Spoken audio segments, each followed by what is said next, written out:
Yo!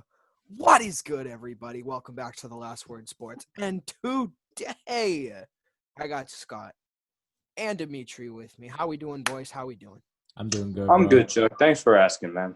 Bro. Chuck, how about you? How are you doing, Man, bro? no one ever tells me how no one ever asks me, bro. No one ever asks me. I'm always the one doing the asking. But How are you feeling, Chuck? Let me know, I'm bro. doing great, bro. I'm doing fantastic. You know why? Because we got a banger of a video for you today, man. We are doing our realistic award predictions. People are like in the news, it's been saying they're not doing the award predictions based on what goes on in the bubble. They're not doing awards based on anything that happens for the rest of the season. They're doing their awards based on what has already happened pre-COVID-19. So based on the knowledge we have of everything that went on before the coronavirus hit, we are going to give our realistic predictions for each NBA award. We're only going to give our predictions. So I know everyone disappointing we're not giving our top three like we did in our preseason predictions. We're sorry. We don't want the video to be an hour. Devastating. Last time. It was a very, very long video, man. Very long video. So we're just going to give our number one, our solid predictions. And I say we just hop into it, man. Get into it. Let's get into it. Chuck, how about you do the honors? Okay, so what's our order here? I'm thinking we save MVP for last. No, definitely save MVP for last. Save MVP for last. Rookie of the year, second to last, because that's second to last. I think we might be unanimous, but there's still some discussion to be had on Rookie of the Year. How about we start off with the one that doesn't really involve the player? We can go with Coach of the Year. Okay, Coach of the Year. Now, Coach of the Year is an interesting one every year because it's kind of like it can be a certain number of factors. It can be a team that wasn't supposed to do well that did really well and like role players stepped up or whatever. It can be the team who has the best record in the league. It can be like any number of factors that come into play. But definitely Coach of the Year in my eyes is the coach that has the most impact on his team. For sure. Well, yes, indeed. So who are you thinking, Chuck? Who's your pick? Who's your pick, Chuck? Well, it came down to two guys for me. It came down to Coach Bud and Eric Spoelstra. Oh, okay. Now, I replayed it in my head before we went on this in this video, and I was thinking like, who in my eyes had the most impact on his team? What team was very, very good let's say they weren't going to be that good if they didn't have this coach. Mm-hmm. So in that case, I went with Eric Spoelstra because I could say that like if Coach Bud wasn't there in Milwaukee, while Coach Bud is a very, very good coach, you still have the best player in the league right now in Giannis Antetokounmpo, and you have great role players that are built around him like Chris Middleton, Eric Bledsoe, Brook Lopez, all these great guys. They do have a good system. However, the Miami Heat took the third seed in the Eastern Conference. Nobody saw that coming. You have a team led by Jimmy Butler, who has been shown to not really connect with locker rooms in the past, especially ones that don't have the same work ethic as him. You have this coach like Eric Spoelstra, who we've seen flashes of kind of like a Zen master in the past, trying to get the big three to work together when LeBron was in Miami. He's had some success, yeah. He's had some success. And you know what? He's done it again with this very young, solid team who's kind of making some noise in the Eastern Conference. As I've said in the past, I don't think they're going to do anything in the playoffs against the Bucks or the Raptors or the Sixers or any of these like established Eastern Conference powerhouses. But what they've done this season is incredible, and I cannot overlook that enough. So my vote is for Eric Spoelstra. Very true. Scotty, how about you, bro? For Coach of the Year, Chuck brought up two very good options in Mike Budenholzer and Eric Spoelstra. I'm actually going in a different direction. I think Coach of the Year should be Nick Nurse of the Toronto Raptors. Okay. As well. Okay. I think Nick Nurse has done a phenomenal job. If I told you at the end of last year when Kawhi left the Raptors that this team would still be the 2 seed in the Eastern Conference behind only the Milwaukee Bucks, best team in the league in the regular season. Absolutely a good right? He's done a phenomenal job, especially a guy who came – sorry, that's Peter. A guy who came from the G League, right? Started from the bottom, won a championship last year, earned his stripes, and this year came back. He's helped Pascal Siakam grow into a phenomenal player. He's improved even, like 8 points per game this year. Kyle Lowry's an all-star again. He's really brought out guys like Fred VanVleet, OG Anunoby stepped up on defense. He's really kind of brought this team together, even though they're, don't really have like a bona fide superstar. But when you look at it, right, I would say the Celtics probably have a better roster. You have the charge king of the NBA. The charge king of the NBA. The Celtics probably have a better roster. We're taking 2 charges in the All-Star. The Heat have a better roster. The Sixers have a better roster, but the Raptors are sitting there at number 2. So at the end of the day, I think Nick Nurse deserves the award. Yeah, that's a good call, Scotty. It's a good call. I'm inclined to agree with Scott. Eric Spoelstra totally slipped my mind before our recording, but I could definitely see an argument being made for him with the team that he's been able to elevate to the 3rd seed, I think it was. 3rd seed, yes. Yeah, especially when Jimmy Butler's pretty much your best player. But I also would think Nurse just being able to do what he did with such like an earth-shaking like change in the roster, even if it's one player, having Kawhi go in there and then having Kawhi leave, it's like a whole honest Kawhi. It's like a giant gap being put in your roster. Real last word fans will get that one, man. And I think to get that amount of success, especially I think they went on like a 15 win streak or something like in the middle of the season, something like that. It was crazy. Just the amount of consistent winning they've been doing without Kawhi. I don't really think they'll do much in the playoffs either, but we'll see. But yeah, for now, I would go with Nick Nurse. Okay. So, Sounds good. What are we feeling? We feeling most improved or let's do most improved, because I think most improved's got some good conversations in there. I think there's a lot of options. Oh, definitely. Yeah. You want me to start it off again? Yeah, we can just go same rotation. Okay, so there were so many options for most improved player, man. True. First guy I'm going to bring up is Montrezl Harrell. He was solid last year in the playoffs, especially against the Warriors. We saw those flashes of greatness, and he just kind of continued it this year. He's been very, very dominant off the bench for the Clippers, and I think he's even moved into the starting rotation as their center now. So he's been very, very good. You got guys like Brandon Ingram who have finally just broken the ceiling that they were supposed to surpass their entire career. Brandon Ingram was always supposed to be the next Kevin Durant, and this year he's finally had his own team. He's been the number one option. That was my phone. Had the chance. He's been the number one option. He's had a chance to kind of do his own thing, and he's excelled. But my pick, and I'm sure Scotty's going to like this one, Shai Gilgeous-Alexander. I love Shai, man. And I was picking him before too. Yeah, Scotty picked him. Like, I had Fred VanVleet before. Scotty was like, nah, man. Don't sleep on my guy Shai. And you know what? I shouldn't have. His impact on the Thunder has been so underrated. I don't mean to disrespect Chris Paul here because he's had a great year. But people are saying Chris Paul should be, top 4 or 5 in MVP voting. To me, it's been the Thunder's insane implementation of their 3-guard system with Dennis Schroeder, Chris Paul, and Shai Gilgeous-Alexander, who have all had pretty equal roles in the success of that Thunder team for me. I 100% agree, man. I 100% agree. Like you brought up, Chuck, there are so many different ways to go here. You talk about Devontae Graham, Brandon Ingram, Luka Doncic. Didn't even touch Shai on Gilgeous-Alexander. I mean, Pascal Siakam's gone up 8 points per game. There's a million guys. To me, ultimately, though, when you look at who has gone up the most, I think I'm going to have to pick Luka Doncic for most improved player. Okay. And I know some people will say, hey, he was kind of a top 3, top 5 pick, I think, or like he's expected to make a leap in year 2. But that still doesn't necessarily mean that he didn't get better, right? Like got better. I had Luka's top 3 MVP mid-season, then. You look at Luka, bro. He's probably top 3 MVP still, top 5 MVP, right? He, this season, has been about a top 5 player in the NBA. His PER went up nearly 8 points, which is the most out of all these guys we're talking about. His PER increased the most. He's averaging, right? He had a good rookie year. He was averaging like 25 and 5, I think one rookie of the year. This year, right, he is a first-team All-NBA caliber player, 29 points per game, 9 and 8. He is incredible, right? Nearly averaging a 30-point triple-double, leading this Mavericks team to the playoffs. And his leap has honestly been astonishing. I don't think anybody saw it coming. For him to emerge is almost like the next type of James Harden. Yeah, I definitely see the argument for Luka as most improved player.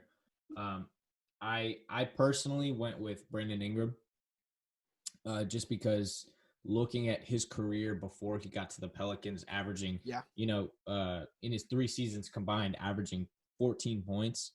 And then, going over to the Pelicans and in one season, he's up to 24 points, even if he was at 18 the season before, but he improved his percentages as well. And he's been you could argue he's been the biggest factor in them remaining relevant. You could say Zion as well. I think he's been the main cog in the Pelicans. Yeah, he's definitely the main cog. Well, Zion's only played 19 games, man. Yeah, Zion's still getting accustomed to it. I think people are sleeping a little bit on Lonzo. He's a really good playmaker and a really good defender. I'm not going to speak on his scoring necessarily, but he's getting a little better. He's improving. He kind of fixed the jumper a little bit. He's improving, but he's definitely second or third when it comes to he's a third man when it comes to Brandon Ingram. I'm really excited to see where he goes, assuming he stays on the Pelicans for a while, and seeing what he can do with this team, because it is his team right now. We'll see between whose team it becomes between him and Zion. But I think right now he's the more versatile scorer, definitely. I think he's made a huge leap. I kind of want him to leave and go somewhere so random, like the Knicks or something, bro. No, not the Knicks. I would not. Bro, his career is over. His career is over if he goes to the Knicks. Well, shut up, Dimitri. First of all, but second of all, he's actually going to unite with Giannis on the Knicks in about a year. Actual. So just get ready for that. Bro, I thought Giannis was going to the Heat. No, Nick is clowning, bro. He's sleeping on the Knicks, doc. Bro, you know what's gonna happen when if BI goes to the Knicks? It's gonna be like, yo, BI hits a deep 3 splash. He cuts the Pelicans lead. To 30. Hey. The Knicks are only down 30 now. What? We gonna win a chip with Giannis, RJ, and BI, bro. Just watch. We're gonna hire Jason Kidd. We're gonna hire Jason Kidd, and he'll lure Giannis to New York. Jason Kidd's gonna have a whole keg behind him, bro, just ready to spill for some timeouts.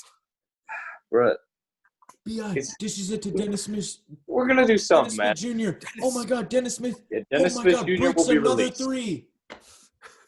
That's what it would be like. BI, please don't go to New York. Giannis won't go to the Knicks because they have too many power forwards already.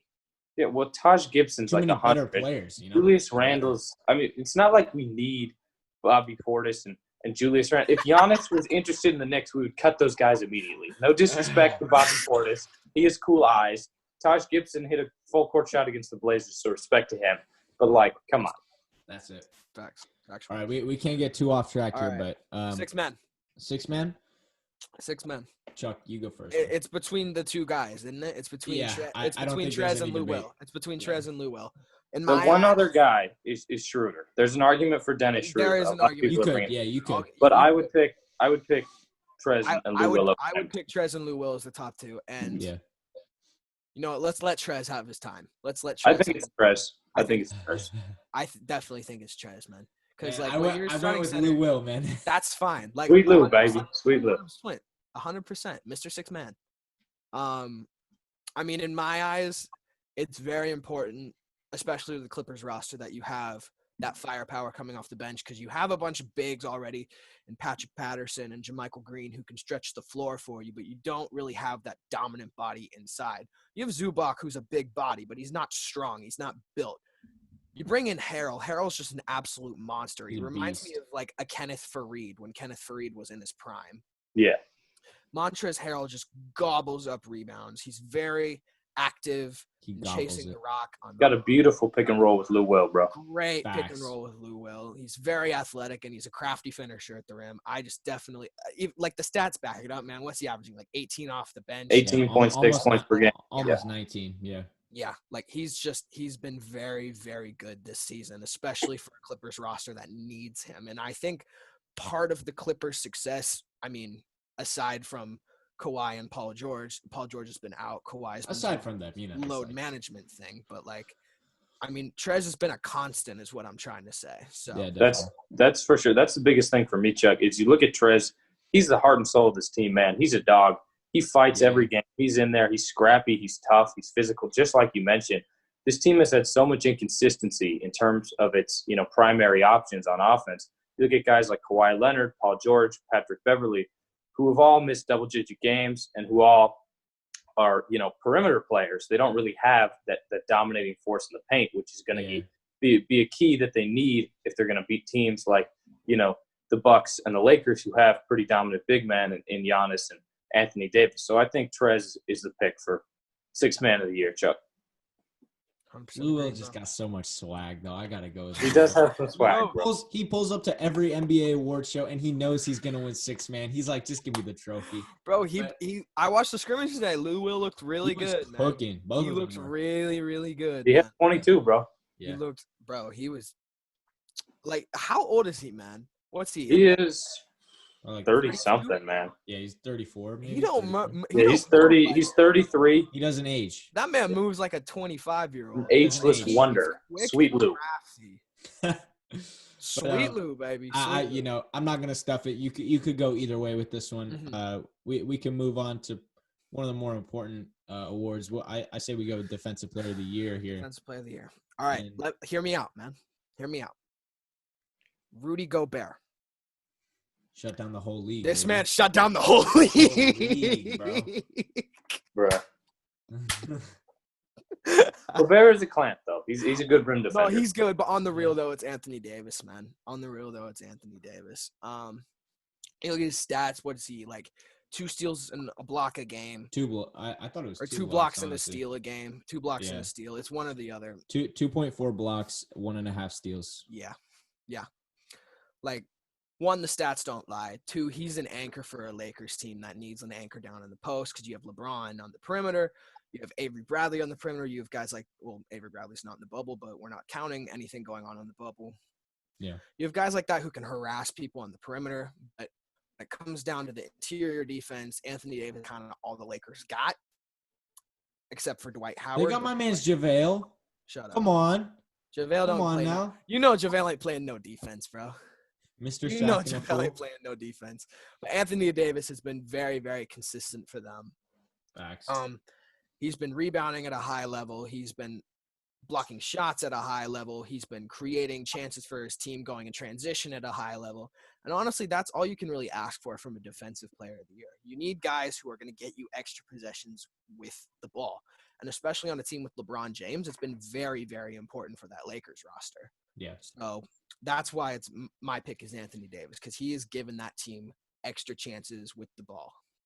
Yeah, I'm just gonna quickly jump in here and say I agree with Chuck. I second all of his points. I totally agree with the Anthony Davis pick. I think he's been essential. But we'll let Scotty go. Let's see. I'm curious, Scotty. Anthony Davis is a phenomenal player on the defensive side of the ball. I've got Kawhi. I'd put him at number 2. I think a guy who deserves a lot of credit, who I think is third, that is not being talked about, is Ben Simmons. He's been a force on the defensive side of the ball all year. I had him at 2. He's been great, handling any assignment Brett Brown throws at him. But I think number 1 is a guy who I think will join Michael Jordan and Hakeem Olajuwon. Okay, it's Kawhi. As the only player in NBA history to win both MVP and Defensive Player of the Year. It's Giannis Antetokounmpo, not Kawhi Leonard. As much as I love my boy Kawhi, I think Giannis is the Defensive Player of the Year, man. He's the focal point of a historically dominant Bucks defense. He's a camp and a half. He guards you on the perimeter. He's got a little bit more speed and agility than Anthony Davis, but he's also big and dominant. Incredible passer. But he's great at blocking as well as stealing. So I think Giannis, to me, should win Defensive Player of the Year. I think he's just more of a dominating force than Anthony Davis, who to me is fantastic, but can almost tune out a little bit at times because he's got LeBron James as his teammate, and so he can kind of, there's quarters where I just see AD kind of relax, whereas I think Giannis has just been. Well, they're up 40, no big. Yeah, I think Giannis. I mean, Giannis is playing like 30 minutes a game. He's sitting so much because they are just historically dominant, especially on the defensive side of the ball. So I think Giannis. The bubble. He's going to be ready. Yeah. Okay. I see that point. Okay. Second most important award here, I think. Rookie of the Year, baby.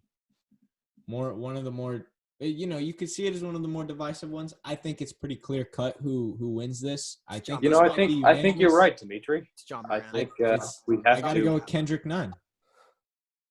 Kendrick Nunn's good. Kendrick Nunn? Yeah, okay, moving on. MVP. No, I'm playing. Hold on a second. Hold on. It's John Moran. It's John Moran. It's John Moran. Okay, so don't hate me, guys. I'm gonna go in a different direction. He's gonna go with He's gonna go with He's gonna go with like Jackson. RJ Barrett. He's gonna go with RJ Barrett. It's RJ Barrett, and there's no bias here. I'm just being honest with you guys. Okay. Hold on. Hear him out.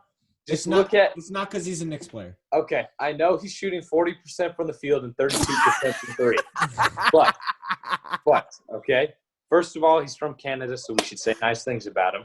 And second of all, he has been surrounded by absolute dysfunction in every manner. Just complete dysfunction, organizational, how many points staff. is he averaging? The surrounding team is garbage.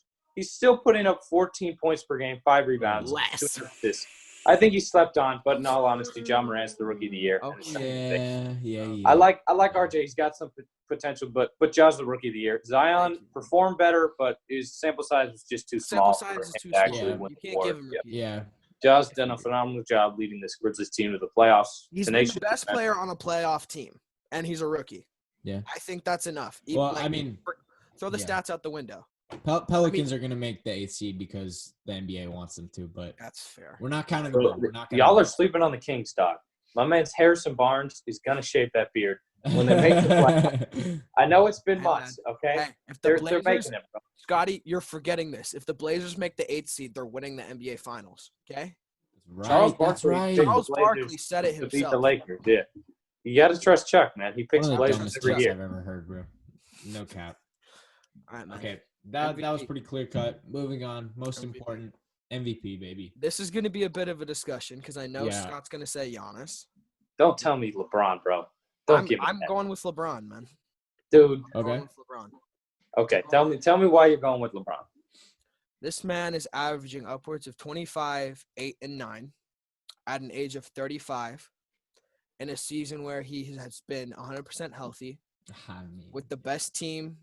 Technically, what's the records like? The Bucks have a better record. The Bucks have the better record by They far. do have a better record. Okay. But I think Lakers are second. Well, if it's not the Bucks, they're the one seed, right? Mm-hmm. Or am I too? The Lakers are the one seed in the West. Okay. Yeah. And Scott, I think the biggest thing in this is kind of how the NBA likes the story element of it, the narrative element. So you're saying you think LeBron will win MVP? Yes. Because of the media. Do you think he deserves it? That would be our predictions. Mm-hmm. Okay. Yes. Okay. I guess. So I think LeBron will win the MVP. That's fair enough.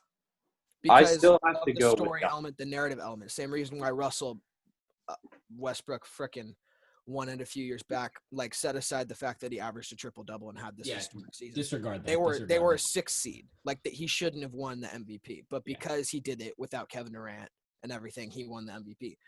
LeBron, in this case, he's healthy this season. Everybody was saying last season, oh, he's washed. The Lakers didn't even make the playoffs, everything. Now they're the 1 seed, one of the best teams in the league. LeBron's, had this huge return to form.